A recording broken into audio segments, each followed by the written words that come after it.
I've been thinking a lot about the protests that have been going on lately, last few months, and just feels like something really big is going on. Really deep is going on in this country. And the weird thing is that it feels like it keeps on happening. And so, just briefly for anyone that really hasn't been following, it's the Netanyahu government wanted to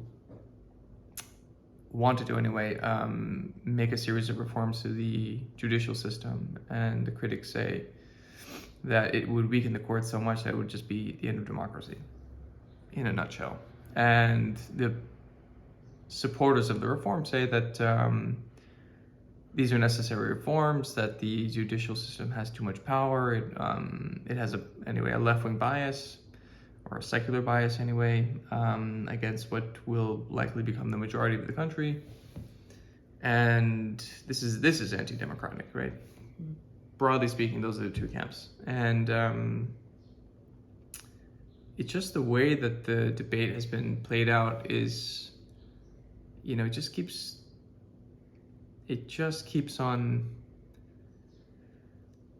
The debate is played out in terms of basically secular Israel, the people who built the country, the economy, fought the wars in the old days, and even still to today, against this new version of Israel, which is ironically the old version of Israel, right? The more traditional, religious, Jewish strand of Zionism, who many of whom contribute to the country, serve in the army, certainly, but also work in industry, lead more or less normal everyday lives, lives that people accustomed to a more secular lifestyle would recognize, save for some of the more ritualistic bits. And it just feels like that is the central tension of this country, right? Is this a democracy, or is this a Jewish state? What is the purpose of this place? Can those two things even coexist, right? I mean, if it doesn't work out, right? If this country does end up tearing itself apart along these two fault lines, which is essentially what was being openly broadcast to us by the political class. We're on the verge of civil war. We have mutiny on our hands.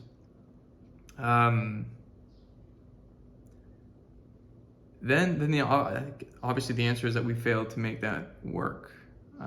We cannot have a Jewish state and a democratic one. But set aside for a second the fact that there's, something like 2 million Arabs who barely make it into the conversation here, which is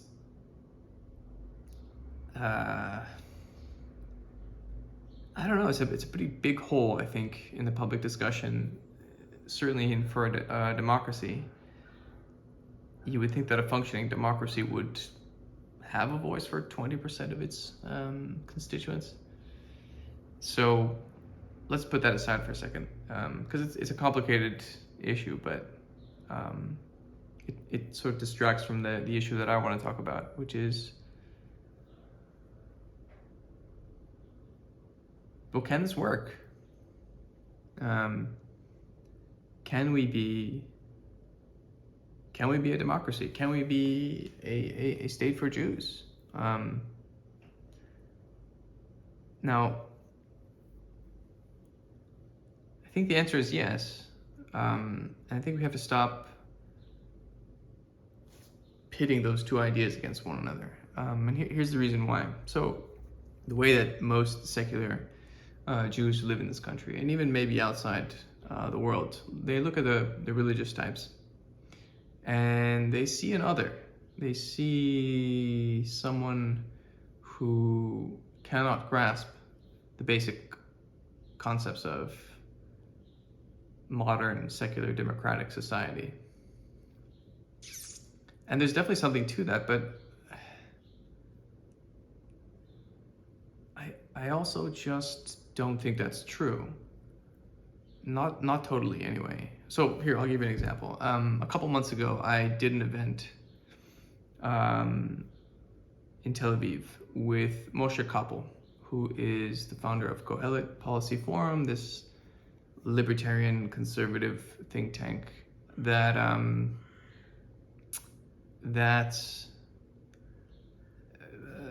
essentially they were the ones who wrote up the policy for the judicial reform.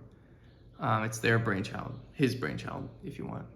And a few months ago, before this, Netanyahu put a pause to all this, he was going around essentially a bunch of media and trying to explain his position, why he wasn't engineering the end of democracy. And so on this night, when we did this event together, he spoke most of the time. And so Moshe, by the way, he's a religious Jew. He wears kippah, but he's an immigrant from the US. So he's also well-versed in theory and the values of modern democracy. And the entire night, he spoke about what the problems in the judicial system are, the roots, and the consequences, the proposed solutions that were up for debate, and some of the drawbacks. Like he really didn't hide anything, and not once did he appeal to Jewish text or any kind of religious scripture. The man was having an open discussion, by the way, at a time where thousands, tens of thousands, maybe hundreds of thousands of people were protesting, demonstrating every night. Now, again, track the meaning of those words. When was the last time you went out of your house to scream at the top of your lungs as though your world was coming to an end? And he was the cause of that, or one of the causes of that. So imagine what that does to a man's psyche. And he even admitted as such that he was not sleeping well at night. But he was determined because he thought he was right. So it was a fight he thought he had to fight. And he didn't appeal to any religious rationale, or no religious reasoning at all whatsoever. That wasn't any weapon he was willing to brandish in this fight. So if a guy like that, who is religious, observant, gets the game, if there are people from that world who serve in government, if one of them was recently a prime minister, it's possible, right? It's possible to have both. And so you might object and say, yeah, but Judaism is a religion. It's based on a text that cannot be edited because it is so-called divinely inspired, or whatever it is. It's a divine text, and therefore cannot be updated, right? Only the interpretation of the text can be updated. And the more stringent you are with your observance of your religion, and this goes for any religion, the less willing you are to budge about how you think the text translates to our lives. Because basically that's the point, right? You read these things so you don't read these things so you know how people lived 5,000 years ago and then you just leave it at that. You try to extract that's the whole point of the book, is to extract some lessons about life so they can apply to you, right? That's why we keep reading these things. And so how can you possibly negotiate with these kinds of people? I have an objection to that line of thinking, and that's that the term Judaism, Jew, is a suitcase term. Like it's quite an elastic thing. You know, who exactly decides who's a Jew, right? If you notice, even within the religious camps, the ultra-Orthodox, there's a few different streams of how they practice. Are they all wrong? Are they all right? Like none of this makes any sense. Well, certainly they're all wrong, right, in some way or form or another. How can anyone perfectly interpret the will and intentions of the creator of the universe? Okay, that's a magic trick I would like to see. I would like to see pulled off. That would be nice. I think that would be nice. No, don't you think? That would be nice. Anyway, for a birthday present.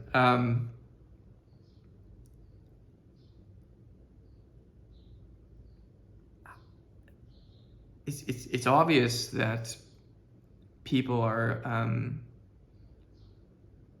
implementing the things that they like and the things that they don't like about the tradition, and it's so the spectrum is so broad if you think about it, and yet there are still these basic pillars that unite us as Jews in Israel and around the world.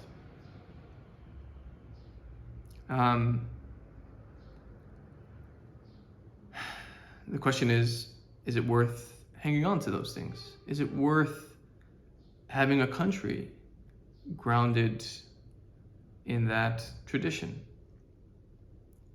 I think the answer is yes. And the reason is as follows, at least what I think so far.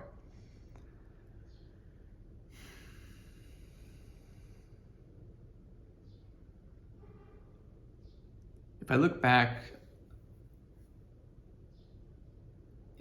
on my life, let me take a step back. What is your life? Your life is just your movement through time and space on this planet, universe, whatever you want. And we tend to think of it as like your life is the peak moments, right? But not really, right? If you actually pay attention to what's going on, your life is when you're sitting on the toilet taking a shit. Your life is when no one is watching you and you're picking your nose or you're scratching your ass like that. That's all part of your life, right? And each moment, if you're really paying attention, is equally as incredible as the next. In theory, of course, right? I mean, the fact that you're able to stand around and feel the sun and just look at stuff, like the odds of you being alive are ridiculous. It's improbable. I read online that it was something like 400 trillion to 1 are the odds of your existence. 400 trillion to 1. Well, name me something that has the same kind of odds as that.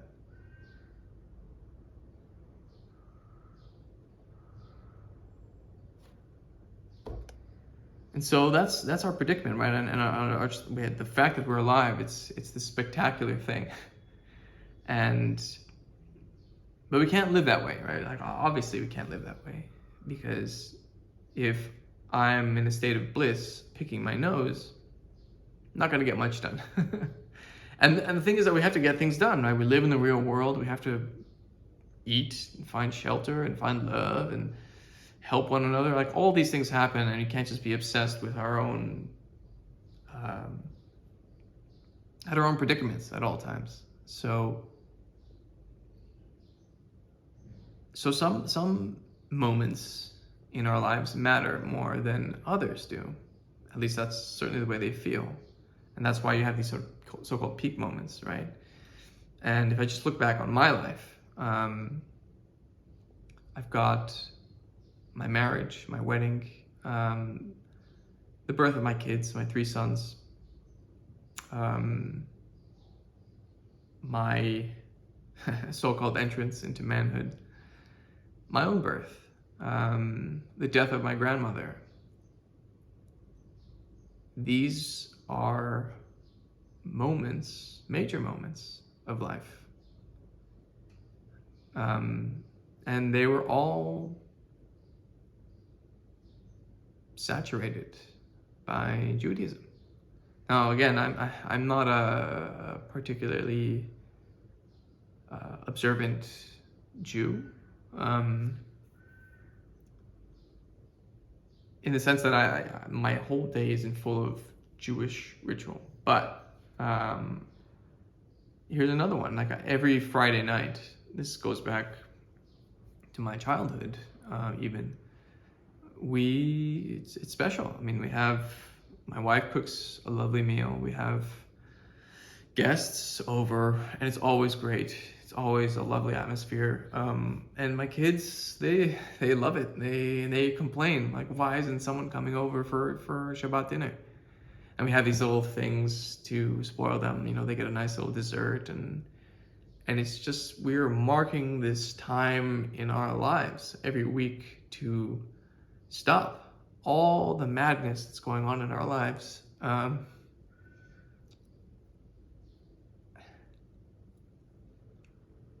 And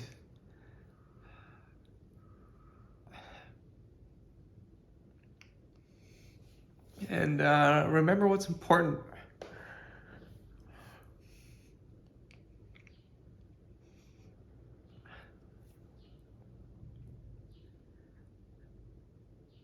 So, if I feel that way, and my kids feel that way, and my wife feels that way,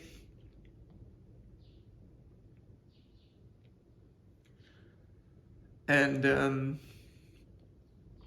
my family feels that way, and the people that come to our house and they love it, I also know that there's plenty of people, plenty of Jews who feel the same way too. And that's pretty incredible. The reason to have a Jewish state is not just because there are people who wake up every single day and scheme to kill Jews, right? That has happened in the past and continues to happen today. But there's a beauty in this tradition, and it's worth preserving. Just think of the music, you know. If I started singing to you songs that you hear in your synagogue, you might immediately recognize what that is, and then that draws an emotional response from you, like, oh, and it takes you back to you when you were a child or whatever it was, right? Or you might think, oh, actually no, they sang the same words but a different melody. Whatever it is. There's something that binds all of us together, and it is the rituals and the architecture and the stories and the language and the music. And it feels like family.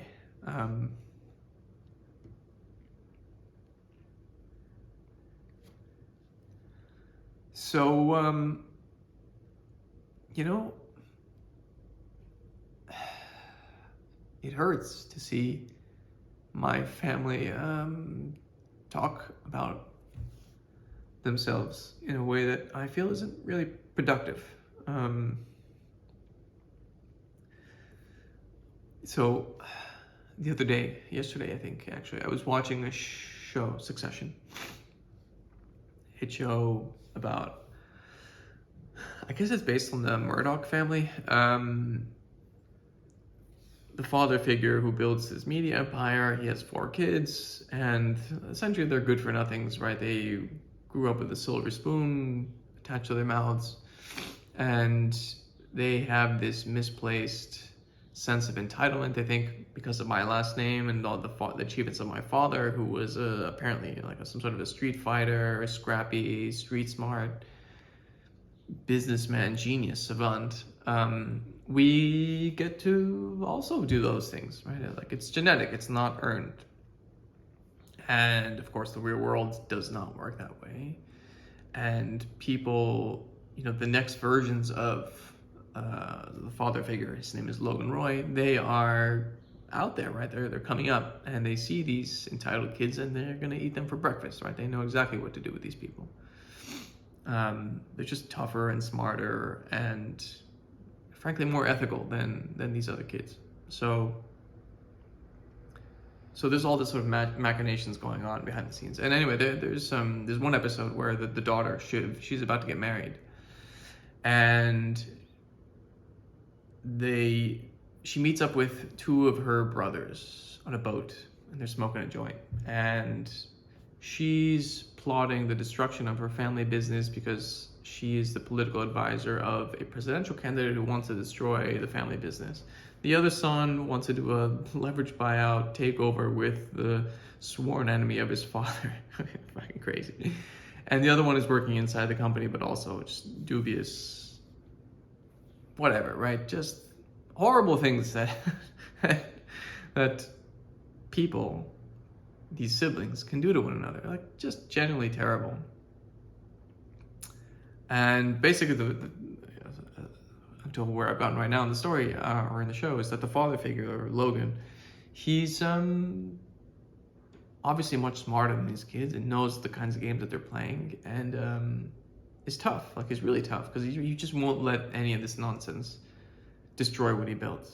So he's tough on them, and he's trying to maneuver, trying to keep them close so that they don't fuck things up too badly. Anyway, obviously you can tell that there's a lot of tension within the family, between the siblings.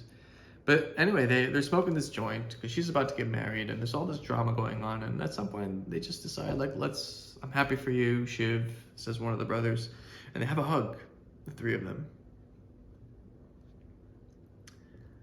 And I thought that was interesting. I mean,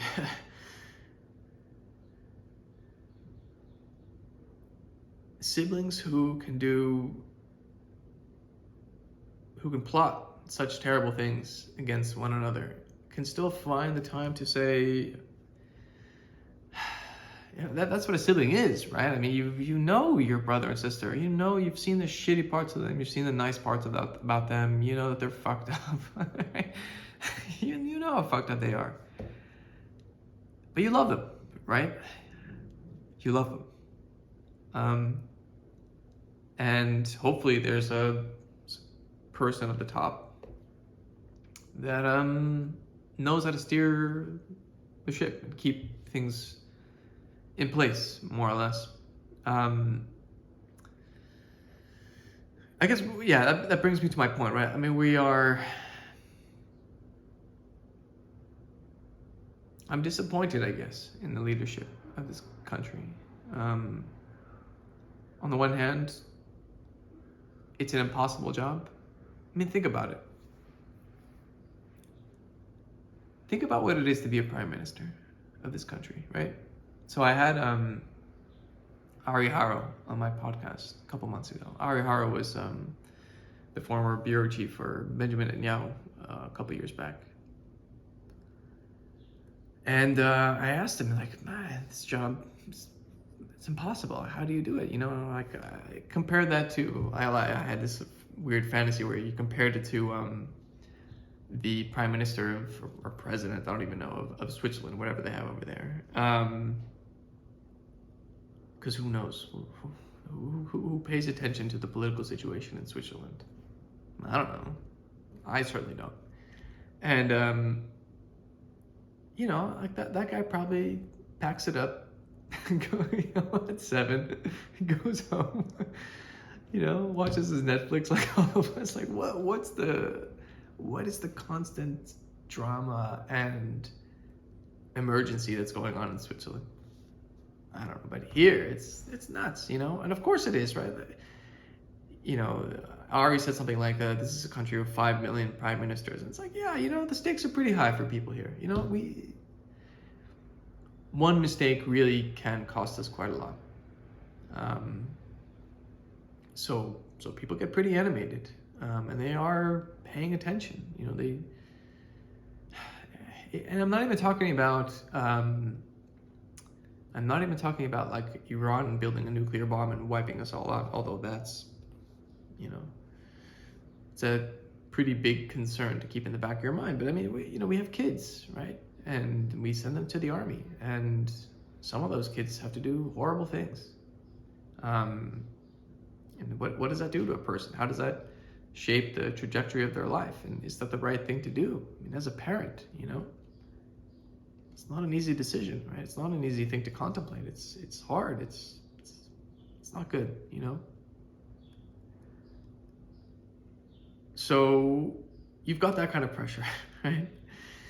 And you're also, I mean, you wake up in the morning and the weight of the world is really on your shoulders, right? You're out there and you have to know about how to deal with Lebanon. You have to know how to deal with Gaza. You have to know how to deal with the Palestinian Authority. You have to know about what to do with the economy. You have to know about what to do with the United States. You have to know what to do about Europe. You have to know what to do about Iran. You have to know about security matters. I mean, each one of those fields is its own it's its own department at a university. Like each one has its own branch of PhDs. There's no way one person could possibly manage everything and be an expert on everything. It's impossible.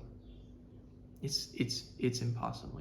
You know, people spend a lifetime mastering one corner of each of those topics. It's impossible. So that means you're going to make mistakes. Like it's nearly impossible to do a good job as a prime minister of this country. But you know, risking the foundations of this place,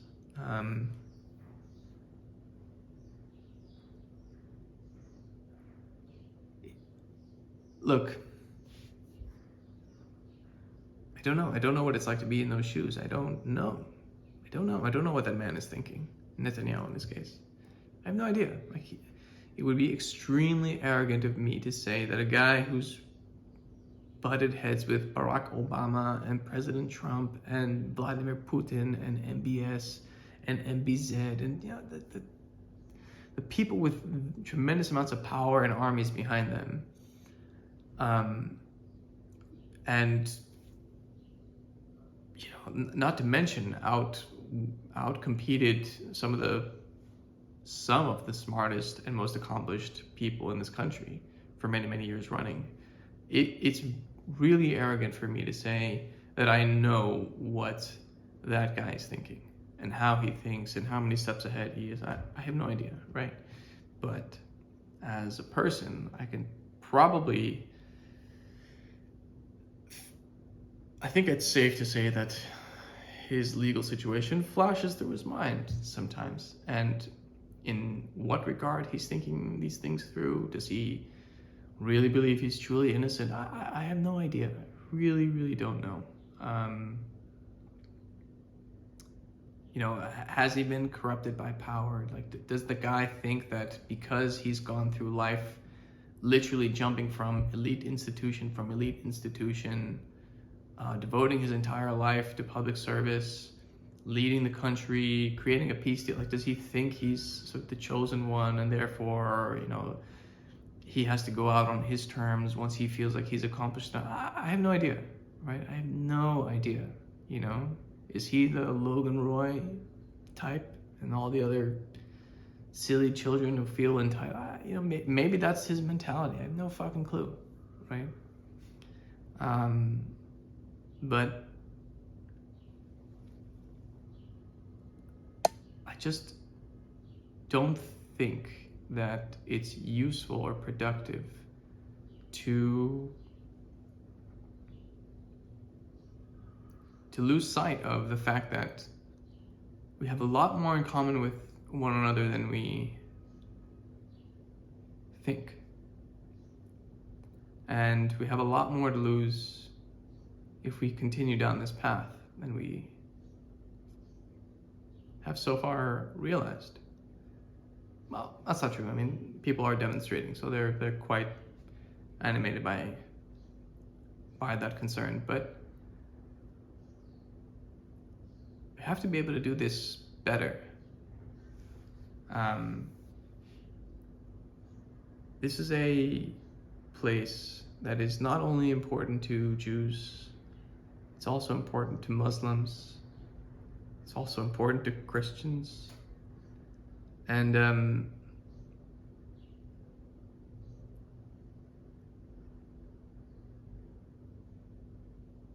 it's a hell of a responsibility to manage this place and to know what to do. And I don't know if one person is up for the job. It seems almost impossible, I think. So it has to be obviously some sort of movement. A movement of people who are open to more nuanced discussions about things.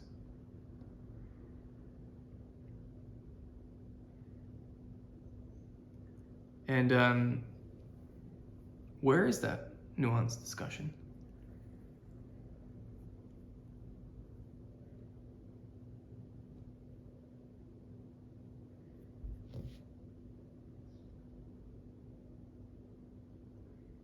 I was listening to a podcast the other day. I was doing some homework on what else is out there, and I was listening to a podcast called Unholy, which is hosted by Yonit Levy, and I think the other guy's name is Jonathan Friedland. So Yonit Levy is she's basically the cream of the crop of Israeli news presenters. I used to have a crush on her just because just seeing her in action, she's incredible. Her Hebrew is unbelievable. Her English is impeccable. She speaks Italian, I think, also extremely well. She's fabulous. And then this other guy, Jonathan Friedland, I'd never heard of him, but I think he's a columnist in the UK. And I think the podcast is about Israel and the Jewish world, and I think these two people commenting on it, and sometimes I have a guest to come on and talk to them about it. And I was listening to one recently about the Flag March. So there's this day called Jerusalem Day, which is just happened a week or so ago, maybe 2 weeks ago. And there's a march that goes through Jerusalem, and a lot of kids who are super proud of their nation and their history, they sing songs and they walk around the street and they have Israeli flags. And this is commonly characterized as provocative. And she was saying that she was commenting a little bit about some of the some small section of the people who were marching here were chanting death to Arabs, which is horrible. And in her own sentence, in the same sentence, she said something like, yeah, some people criticize us because the vast majority of these people don't obviously chant death to Arabs. It's just a small minority, but what can we do? We're the news. This is our job. And I thought, my God, that's an appalling thing to say.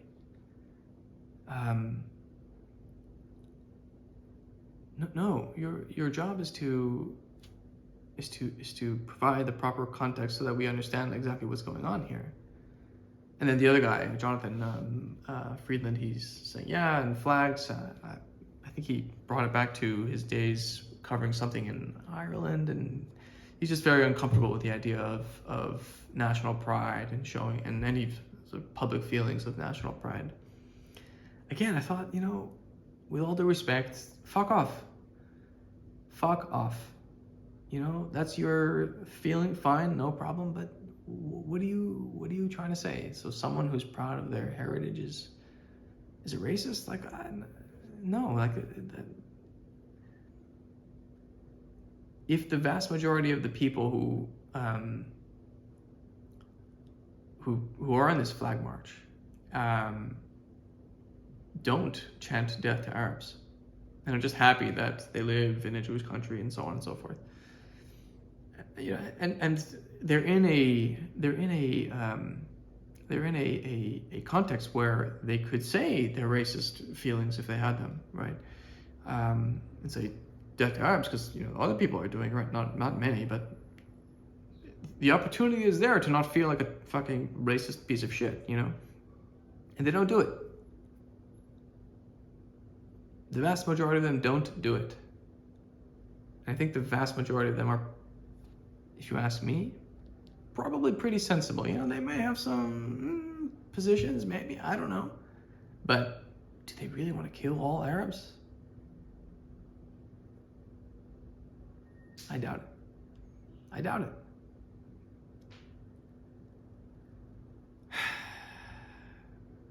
And those are, one is arguably one of the most well-known journalists in Israel.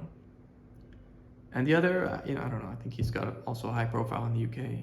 But, he speaks to an international audience about what may or may not go on here. I don't know, is this the best we can do?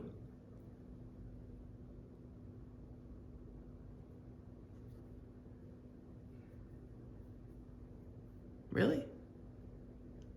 Is this really the best we can do? I don't think so. There's some people who are trying. Shout out to these guys called Two Nice Jewish Boys. They've got a podcast going on for a while. I listened to a couple of their episodes. Kudos to them, man. Keep doing what you're doing, really. I would just say the only thing I would have to say to them is just be yourself. Don't try to oversell shit. Anyway, that's just for them, nobody else. But the larger point being, I've taken a look at the poll numbers, man, and people do not trust Israeli media in Israel, right? And Lord knows how many people moan about the coverage of Israel in the foreign press, and how many people moan about the coverage of the Palestinians in the foreign press. Everyone's dissatisfied with this stuff. Everyone. And, can we do better? Can we do better? I think we can. I think we can. And, look,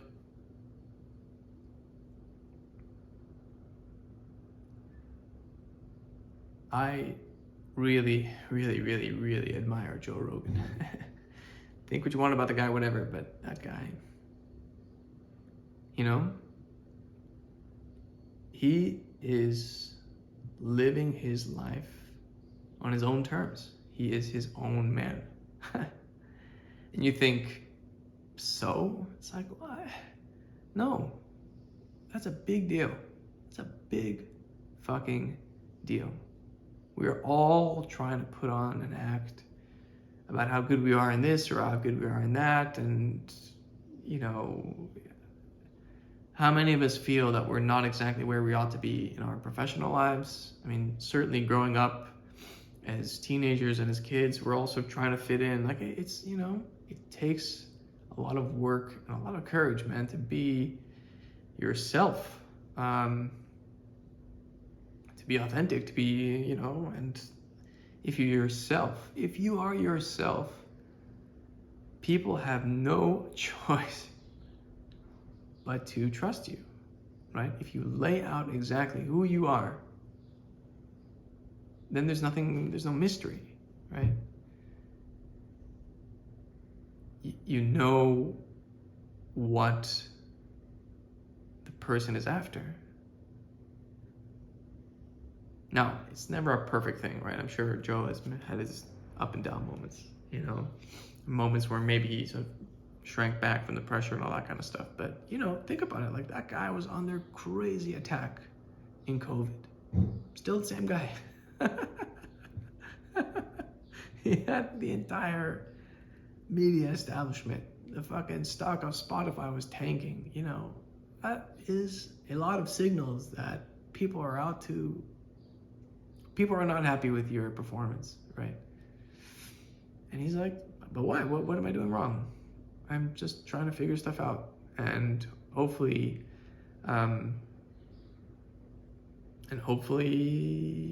people who listen will learn something. And if I'm wrong, I'm wrong, right?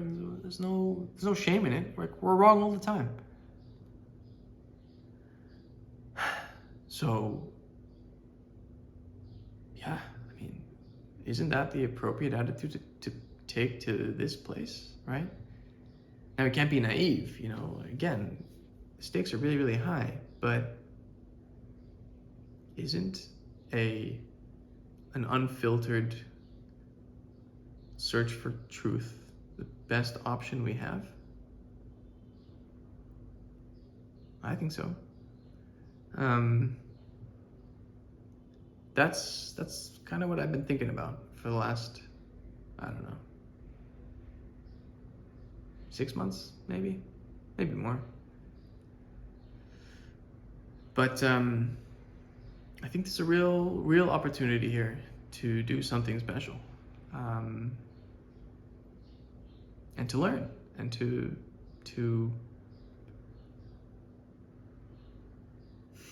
build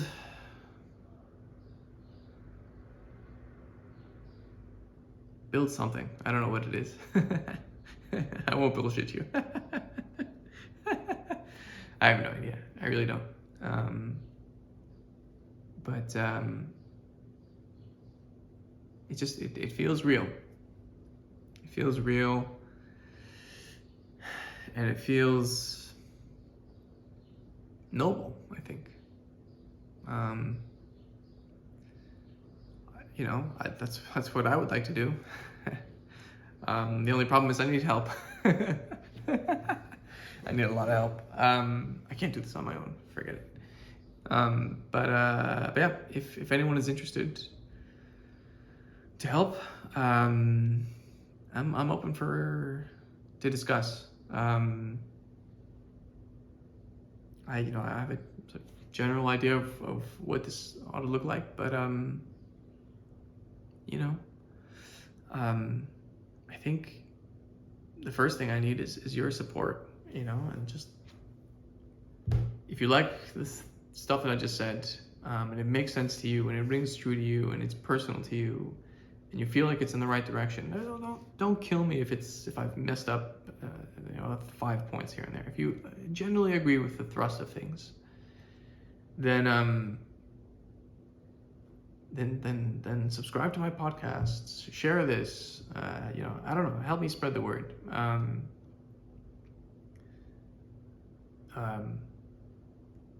And if you don't agree and you think that things are fine and there's no hope to improve things, then we shall disagree, respectfully. All right, thanks for listening.